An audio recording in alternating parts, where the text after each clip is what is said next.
Menteri Informasi Pemerintah Penyelamatan Nasional Yaman Defalah Al-Syami pada Selasa 12 Desember 2023 dikutip dari TV Al-Masirah mengatakan, keputusan melarang kapal-kapal bertujuan Israel melintasi perairan Yaman sama seperti veto-veto Amerika Serikat yang menggagalkan penghentian perang di Gaza. Ia menambahkan rakyat Yaman tidak akan ragu untuk menggunakan seluruh instrumen yang dimiliki untuk menghadapi kebijakan-kebijakan Amerika Serikat terhadap rezim Zionis.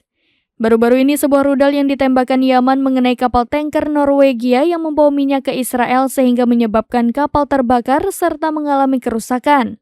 Serangan terhadap kapal tanker Norwegia Strinda tersebut diperkirakan dilakukan dari jarak sekitar 96 km dan tidak menimbulkan korban jiwa. Sebelumnya kelompok Houthi Yaman mengancam akan mengincar semua kapal yang menuju Israel tanpa memandang kewarganegaraan mereka. Karena itu mereka memperingatkan semua perusahaan pelayaran internasional agar tidak berurusan dengan pelabuhan Israel.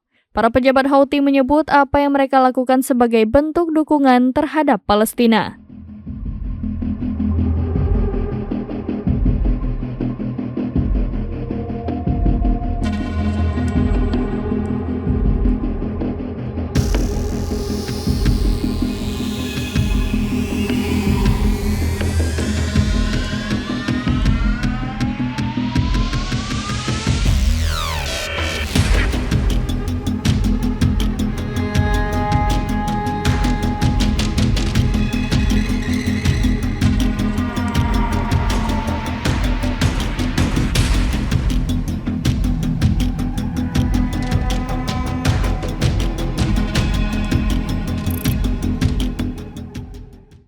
Download Tribun X sekarang, menghadirkan lokal menjadi Indonesia.